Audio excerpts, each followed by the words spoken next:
Ayer se cumplieron 3 años desde que terminó la presidencia menos cuestionada de la historia argentina.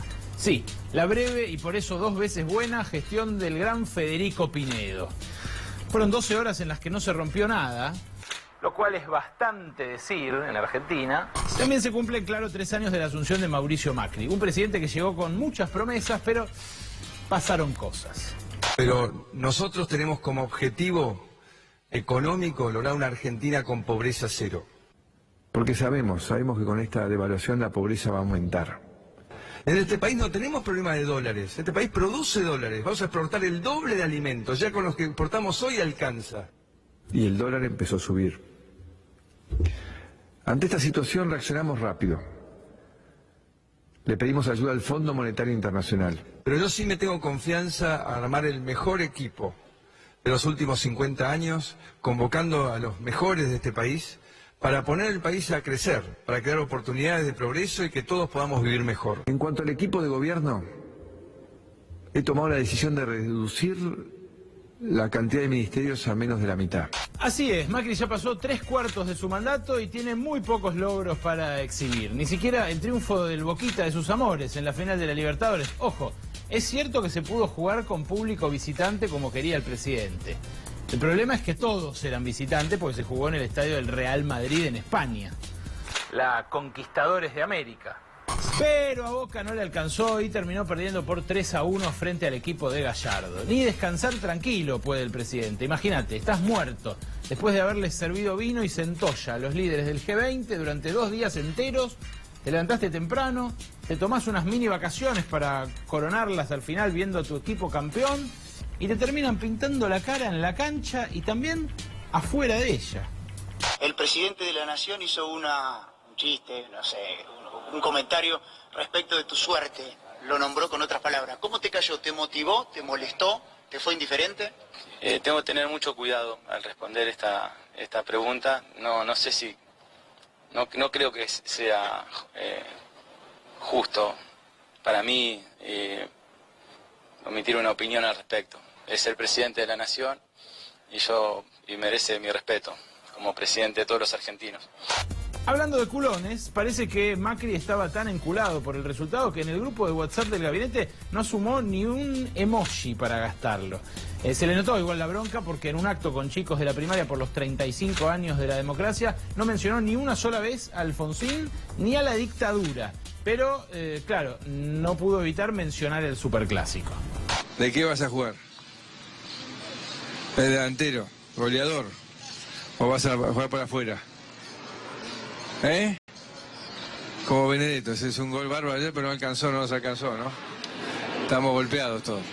Pero Mauricio no es el único Macri golpeado. El juez Bonadío citó a indagatoria a su padre Franco y a su hermano Gianfranco por la sospecha de que pagaron coimas por las autopistas durante la década ganada. Para ellos ganada seguro.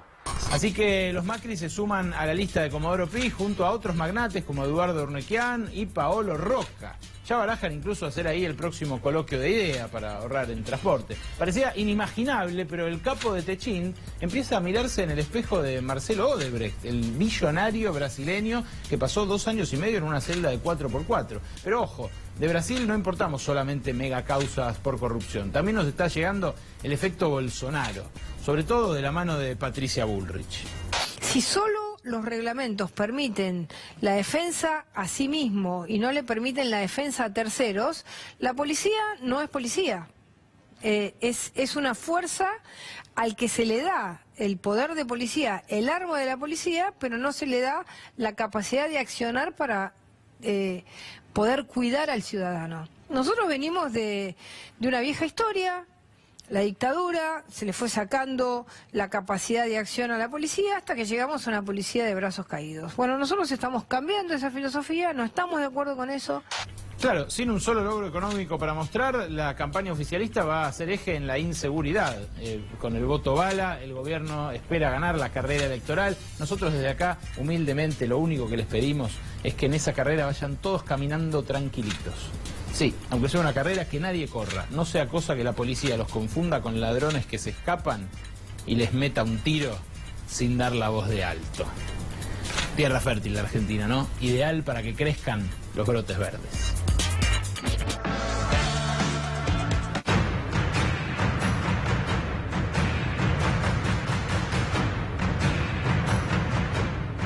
Buenas noches, bienvenidos, bienvenidas. Esto es Brotes Verdes y esta imagen que ustedes veían recién, Paolo Roca y Franco Macri con traje a rayas, parecía inimaginable, absolutamente disparatada un tiempo atrás, apenas un par de meses atrás. Hoy, la realidad es que contra Paolo Roca pesa un pedido de prisión preventiva por parte de los dos fiscales que intervienen en la causa de los cuadernos de la corrupción, Carlos Rívolo y Carlos Stornelli.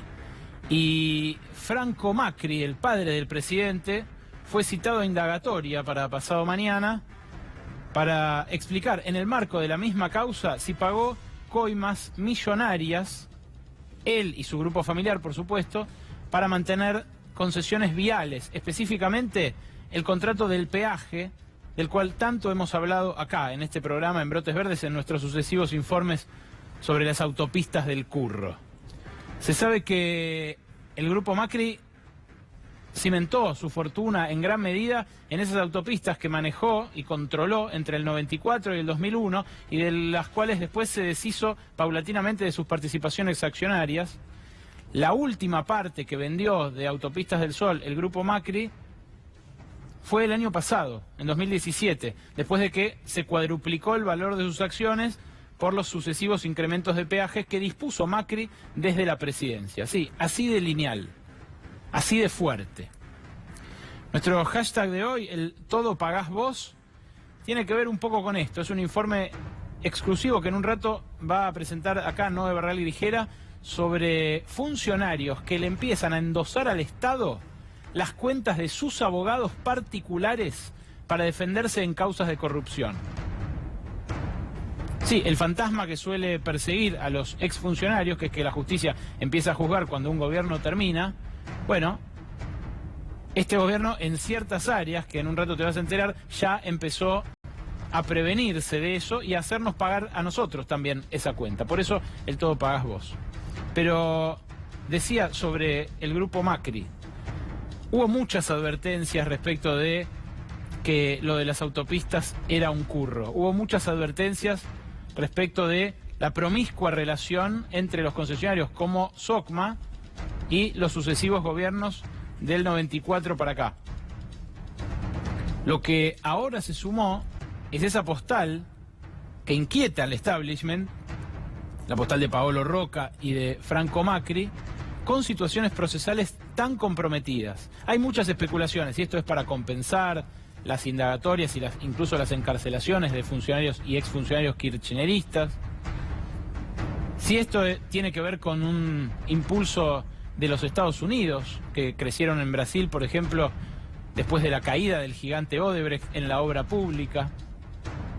Hay dos datos que quiero compartir con ustedes. Uno, mañana habla Paolo Roca, de vuelta.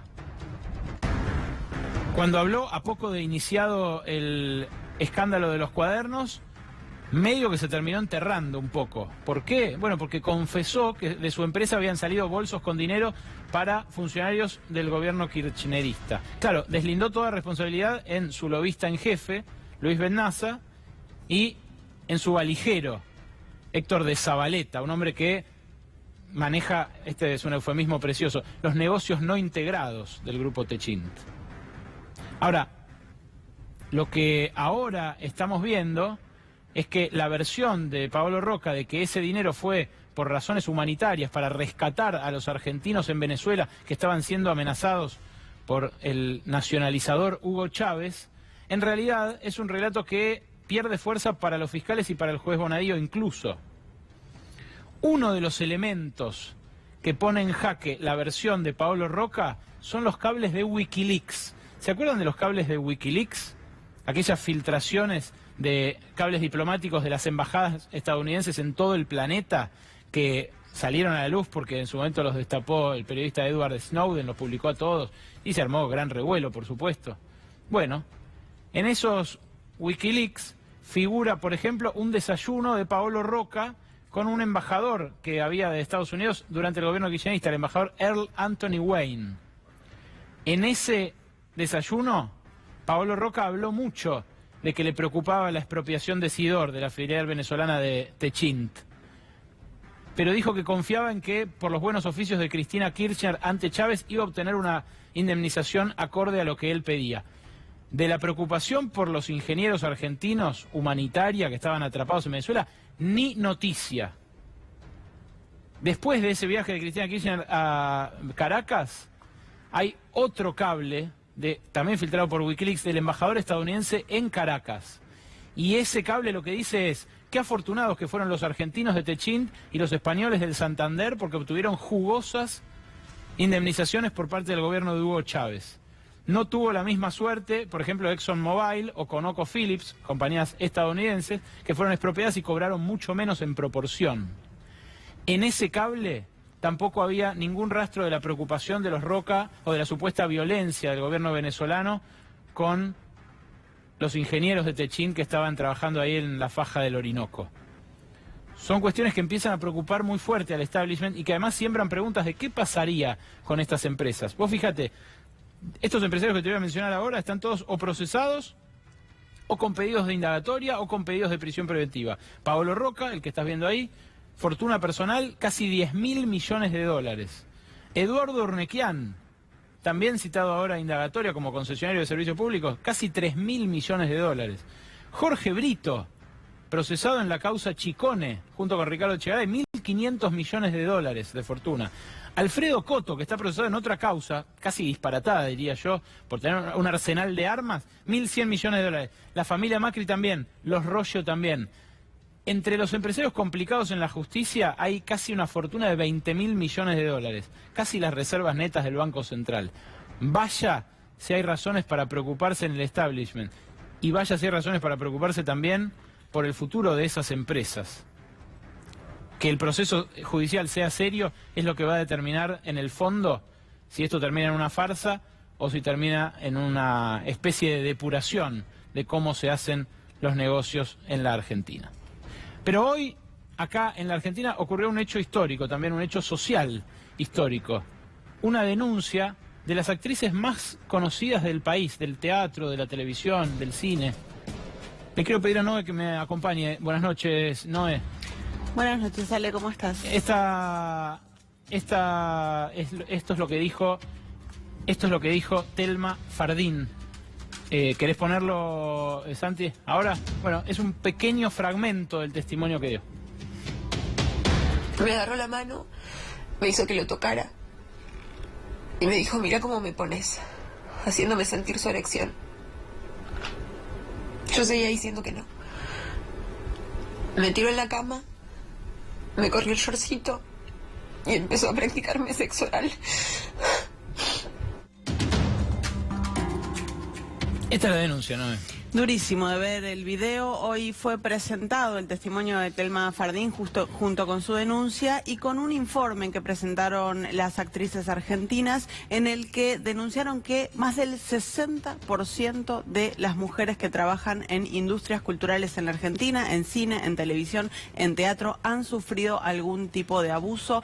Telma Fardín es la cuarta mujer que denuncia a Juan D'Artés en el último año. Recordemos, primero estuvo el testimonio de Calu Rivero, cuestionada, incluso con la defensa de Juan D'Artés por parte de algunas figuras renombradísimas del espectáculo en la Argentina. Después estuvieron las denuncias de Ana Coachi, de Natalia Juncos, y ahora llega la denuncia de Telma Fardín, que está radicada en sede penal en Nicaragua, porque ella denuncia que Juan D'Artés la violó durante una gira de Patito Feo en Nicaragua cuando ella tenía 16 años y él tenía 45.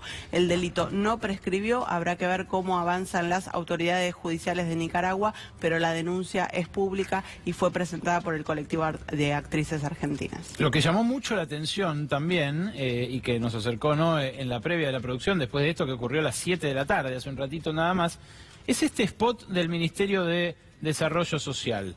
El Ministerio de Desarrollo Social tiene una línea y cada vez que uno habla de estos temas, ahora de hecho va a aparecer seguramente acá también, una leyenda que dice que si vos sabés de algún caso de abuso sexual, de acoso sexual o de violación o de violencia de género, te podés comunicar con el 144. El 144 es una línea estatal de ayuda a las víctimas de violencia de género. ¿Saben con quién promocionaban hasta hoy la línea de lucha contra la violencia de género en el gobierno? Sí, adivinaste. Mirá el spot. Se pone agresivo cuando te pones linda y dice que es porque te cuida. ¿La amenazás para que no te deje? No lo hagas. Si te dice que no, es no. ¿Un insulto? ¿Un empujón? Que se arrepienta y te pida perdón no sirve. Eso es violencia. Eso es violencia. Llama al 144. Gratis. Las 24 horas en todo... Hoy el Instituto Nacional de la Mujer hizo un tuit diciendo que bajaba este spot de todas sus redes. Pero hoy, algo tarde, ¿no es? 3 denuncias, decíamos recién, ya tiene Juan D'Artés, 3 denuncias públicas, la de Calu hace un año, Natalia Juncos, Ana Coachi, recién hoy el Instituto Nacional de la Mujer, después del testimonio de Telma Fardín, anunció que baja el spot de todas sus redes, justamente por la presencia de Juan D'Artés. Bien, y vamos a seguir con este tema seguramente en instantes. Hoy tenemos 2 entrevistas interesantes acá para compartir con vos. Una es con el hombre de la superparitaria, el jefe del sindicato de los aceiteros, que te va a contar, en todo caso, el secreto de por qué un gremio puede obtener un salario acorde a lo que hace falta para vivir en la Argentina. Por supuesto, influye en las condiciones de la rama de la economía en la que se desenvuelve, pero también influye cómo se manejan ellos. Y también va a estar en un ratito en nuestro habitual cafecito el ex canciller Rafael Bielsa. Antes que eso, nos planteamos hacer un balance de la gestión de Mauricio Macri, estos 3 años. ¿Saben con quién? Con el primer economista que acompañó a Elisa Carrió cuando comandaba Alternativa por una República de Iguales. ¿Se acuerdan? Allá por los 90, Carrió, todavía progresista, un economista barbudo en ese entonces, ahora por ahí no lo reconozcan porque quienes lo recuerdan con barba. Este hombre no habla en los medios de comunicación, no circula en el prime time, no está en la mañana de las radios. Es un tipo que elige muy bien a dónde habla. Ahora es un investigador raso, no está en ningún partido político. Me refiero a Rubén Lobuolo. Y a él, en principio, le preguntamos qué fueron estos 3 años de Macri en donde Carrió, vaya si tuvo protagonismo. ¿Qué balance haces de estos 3 años de Macri económicamente? Económicamente creo que hay una coincidencia generalizada de que han sido 3 años muy malos. Incluso en aquellas cuestiones que parecía que se iban a resolver con políticas alternativas que habían generado los desbalances que heredó este gobierno. Pero la verdad es que a 3 años del gobierno cuesta encontrar un indicador económico o social que dé señales favorables. A ver, ¿qué es lo que escribían sobre ciertas políticas de este tipo? Por ejemplo, el acuerdo con el fondo, los famosos blindajes y demás en la década del 90... Y obviamente con otras características, pues, hoy podemos ver cosas bastante parecidas. ¿Vos lo criticabas? Sí, por supuesto. ¿Cuándo estás en el aire? Sí, por supuesto. Sí, por supuesto. ¿Y qué te hace sentir ver que Carrió forma parte de un gobierno que lleva adelante otro blindaje, otro acuerdo con el fondo? No, la verdad que hace tanto tiempo que no tengo relación, que no me genera nada en particular. Hay un discurso, en cierto modo, contradictorio entre, por un lado, plantear de que hay que reducir el déficit y al mismo tiempo plantear que hay que reducir los impuestos. E incluso las propias políticas de manejo del déficit, simplemente hay que fijarse en la política energética.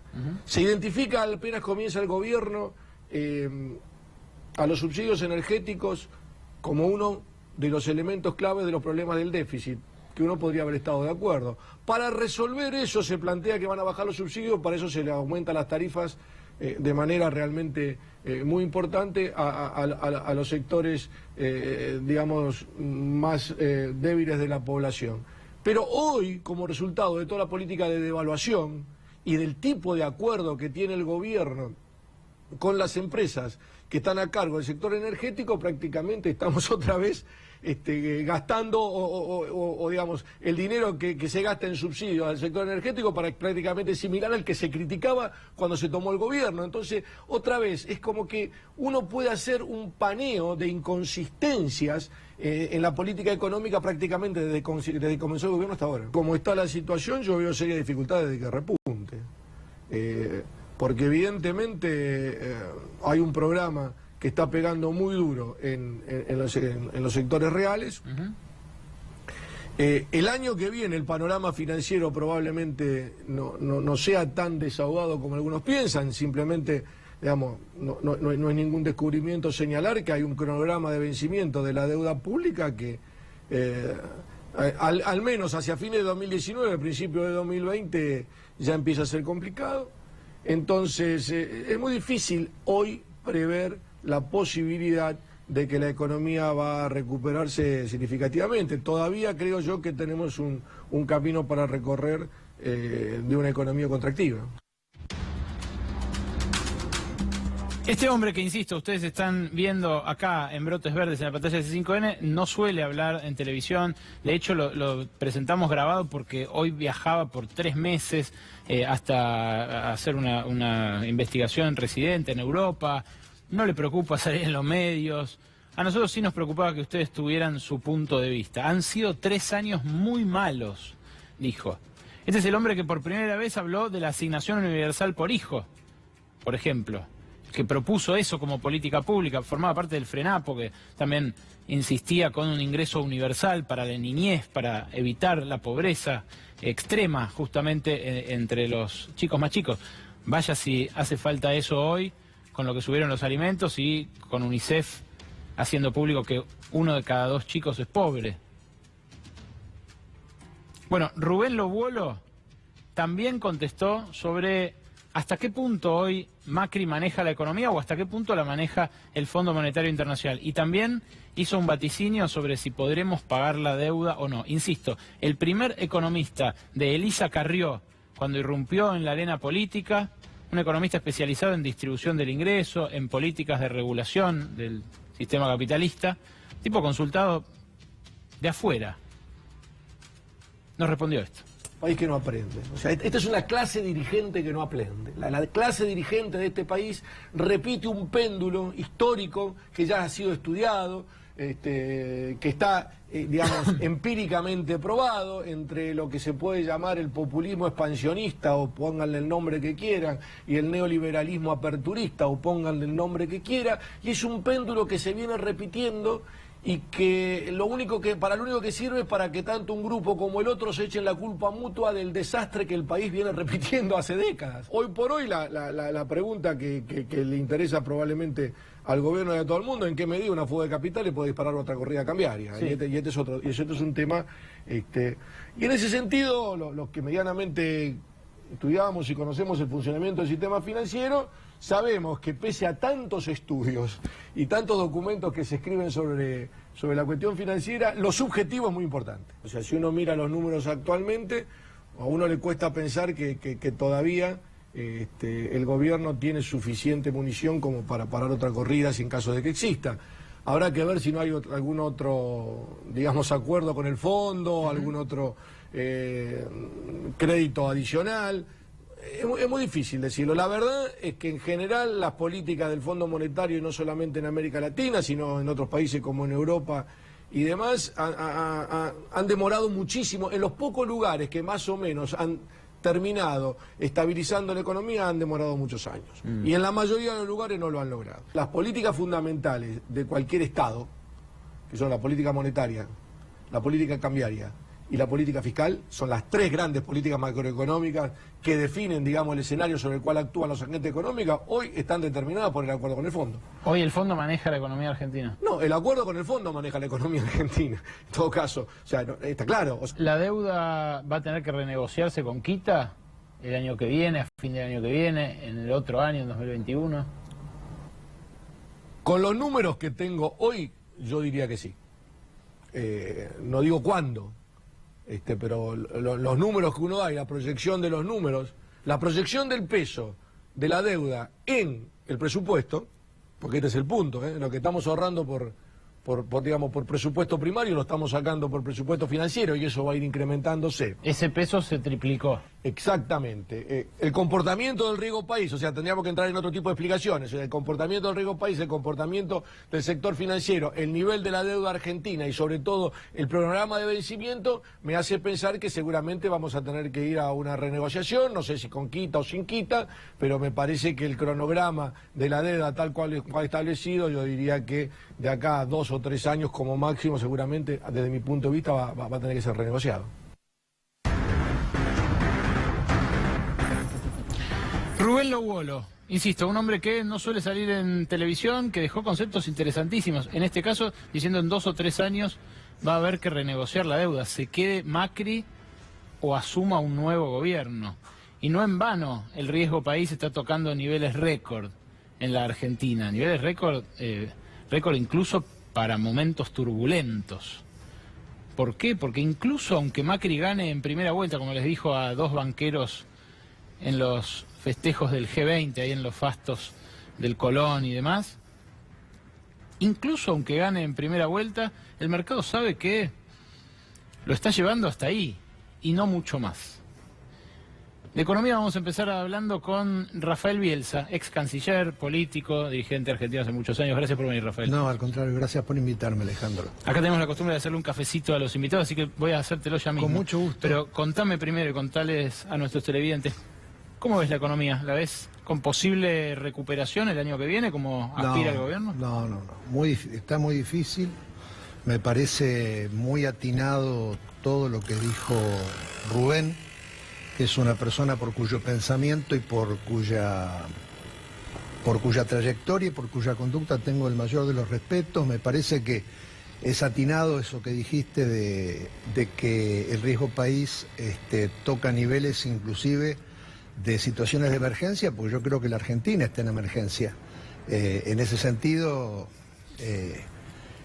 digamos, todo el endeudamiento, el proceso de endeudamiento, gracias Alejandro, el proceso de endeudamiento implica una pérdida de agenda, implica una enorme restricción para poder ciertas cosas, de poder hacer ciertas cosas. Me preocupan mucho los depósitos a la vista, son el M1, forman parte del circulante y la tensión contra el dólar y la tasa de los instrumentos con los cuales las autoridades financieras mantienen ese dinero en depósito a la vista. ¿Chocaron o era un plan todo esto? Mirá, yo creo que había un plan que, vos sabés que es mi especialidad, yo nunca vi un plan con estas características, casi te diría inmediatamente posterior al consenso de Washington, conceptualmente, nunca vi que esto saliera bien en ningún país semejante a la Argentina. Yo nunca vi que esto saliera bien. Entonces tenía mis precauciones. Después, los episodios de mala praxis los han relatado tus colegas cotidianamente. Entonces ha sido una mezcla, ¿no es cierto? Una mezcla de pensamiento mágico, que llego yo y voy a tener que poner compuertas para que las inversiones no aneguen el país, sí. Otro poco de haber leído mal el mundo que venía. El mundo es un mundo muy complejo, muy hirsuto, muy poco amigable para el multilateralismo, muy poco amigable para las integraciones. Claro, se están abriendo en el momento en el que todo se cierra. Ni más ni menos, ni más ni menos. ¿Y eso qué es? ¿Candidez, ideología, exceso de Eso es confianza? Montar al tigre, te lleva donde el tigre va y no donde vos lo querés llevar. Eso es montar al tigre. A ver, en un mundo altísimamente financierizado, en un mundo las transacciones se hacen en microsegundos, porque muchísimas las hacen las computadoras, en un mundo que trabaja 24/24, en un mundo donde tus oportunidades son instantáneas, porque si no las satisfaces a la oportunidad que te dan, enseguida están buscando en otro lado, en un mundo donde la tecnología produce todos los días cambios a una velocidad increíble. Pensar con las categorías con las que se concibió la inserción de la Argentina, creo que es un acto de omnipotencia. Claro, lo curioso es que se venden como lo nuevo, ¿no? Y es lo nuevo de los 90 en realidad, esta política. Sí. No, es de lo nuevo de hace 30 años. Lo nuevo del posreganismo o del reganismo, ¿no es cierto? Ahora, ¿cómo alguien en este mundo que, como vos decís, hirsuto, feo en muchos sentidos, porque es horrible ver que a Francia se balanceó a las puertas del fascismo con Le Pen y salió con un neoliberal como Macron, que ahora tiene todo incendiado, es feo ver Brasil con un Bolsonaro, es feo ver Chile. En ese mundo, ¿qué podría hacer un gobierno de distintos signos en la Argentina? O más bien, ¿por qué podría uno tener esperanzas en un gobierno de un distinto signo en la Argentina? Mira, hay que partir de una base, Alejandro. Los pueblos saben padecer con 3 condiciones. Que se sepa para qué, que se sepa por cuánto tiempo y que haya ejemplaridad.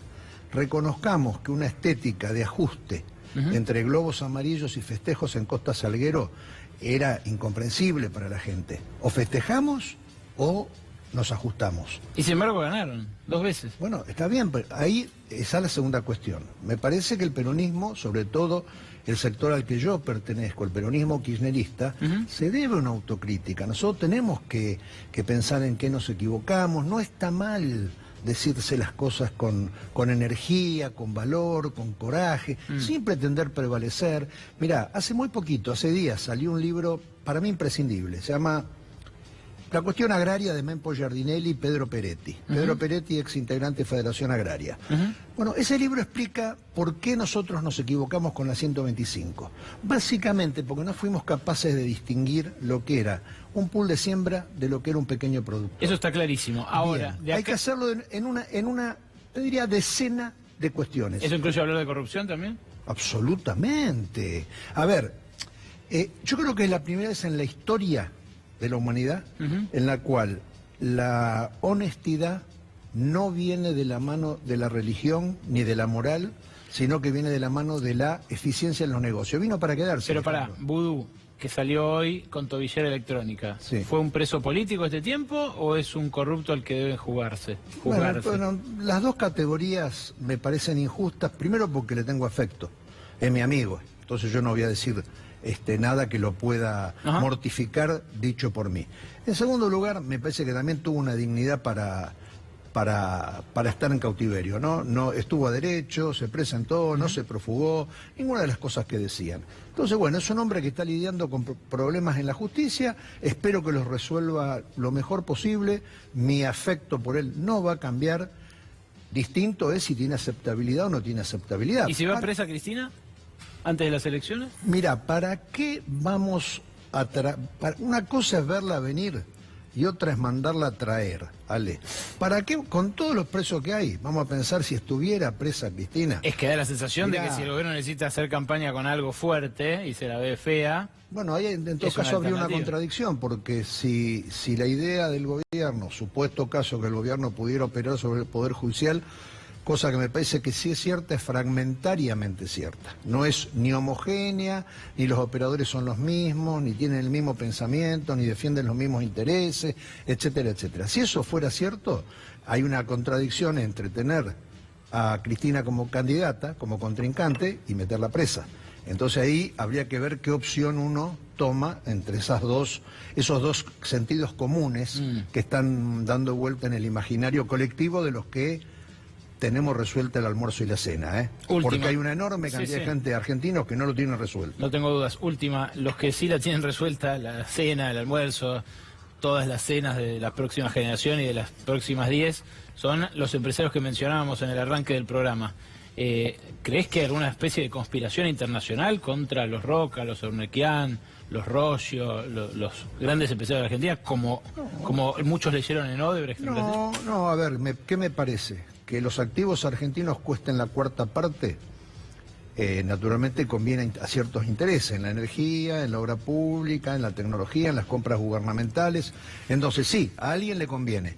Que todo esto está armado en una mesa de arena, con satélites, no, eso no.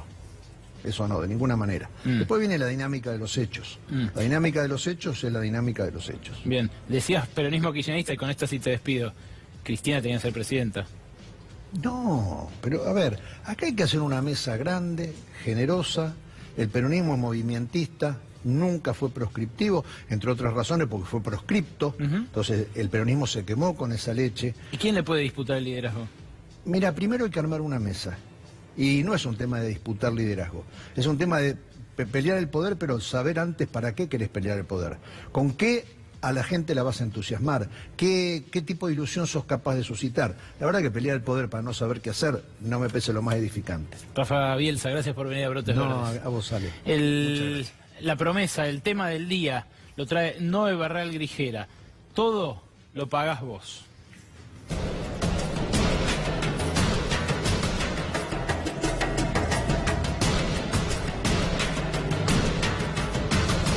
Contame, Noé, ¿cómo es esto de que los denunciás y les pagás el abogado? A ver.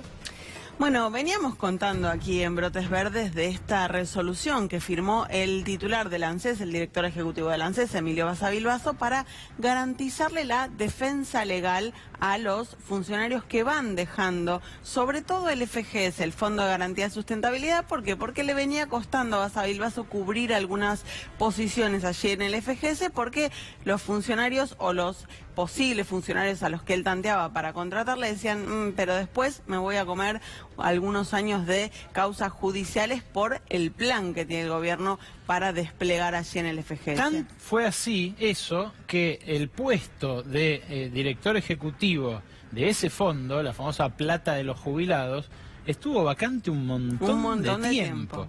Es un puesto súper rentable para el cual buscaban a alguien del mercado para que juegue acciones, bonos, demás. Cuando digo súper rentable, digo arriba de 3 gambas, arriba de 300.000 pesos, por si no se entiende. De salario mensual. De salario ¿no? mensual. Y sin embargo, por el miedo que había a dejar todos los dedos marcados y a desfilar por tribunales durante 10 días, eso estuvo vacante un montón de tiempo. Ahora la solución que encontraron es: el abogado se lo pagamos nosotros.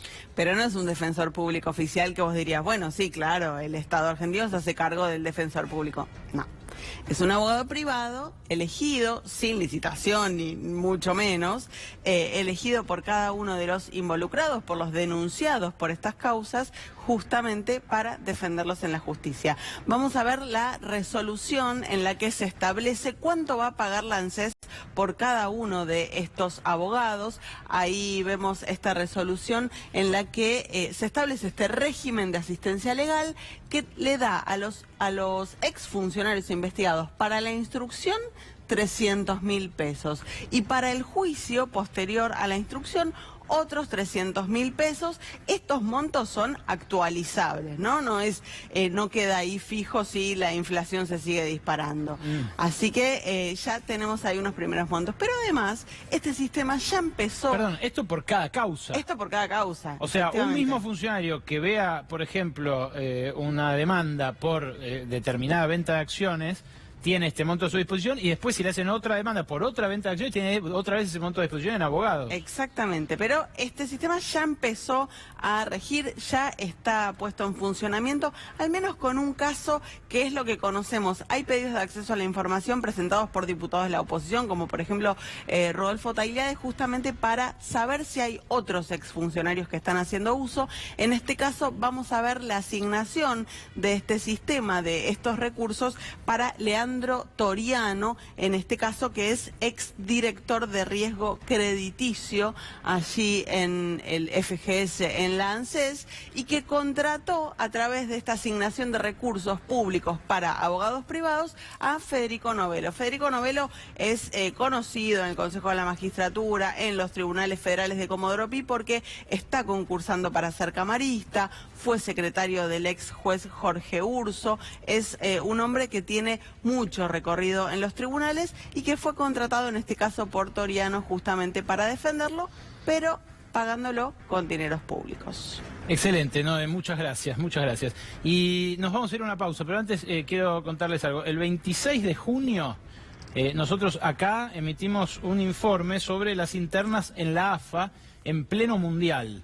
Y reprodujimos parte de lo que nos contaron. Bueno, estas internas que ahora se volvieron a manifestar con el papelonazo del operativo en el Boca River de la final de la Libertadores, ¿no?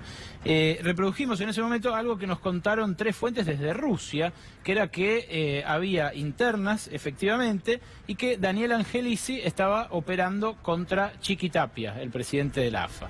Bueno, nosotros en aquel momento dijimos, en base a estos testimonios que recogimos, que lo que había en marcha era un golpe de Estado, y también que respondían a Angelici, y por eso aquella conferencia de prensa que recordarán ustedes de Mascherano, que respondía a Angelici un grupo de espías. Bueno, no recogimos en aquel momento la versión de Angelici, no lo pudimos contrastar con él, y él demanda esta réplica que nosotros estamos haciendo ahora acá. La demandó de manera judicial y nosotros lo que decimos acá, porque nobleza obliga también, y en honor a la veracidad de la información de todos los informes que presentamos acá, es que admitimos que en aquel momento no contrastamos esto que aludía directamente a Angelici con él, y que por eso incurrimos en una injusticia con él, por la cual pedimos disculpas. Aludimos a él como parte de un golpe de Estado y líder de un grupo de espías, cosa que decían sus adversarios, las fuentes que nosotros pudimos recoger, pero sin exponer su punto de vista. Bueno, está saldado con esto, cumplimos en exponerlo. Obviamente Angelici niega haber sido parte de un golpe de Estado en ese momento y también de haber comandado ese famoso grupo de espías. Son las 22:41, quédate, porque en instantes se sienta acá con nosotros el hombre de la superparitaria. ¿Cuál es el secreto para que los aceiteros hayan obtenido un 75,2% de incremento en su salario? Es lo que nos va a contar acá Daniel Jofra. Y nos queda un pimientito más para vos acá en Brotes Verdes. Quédate.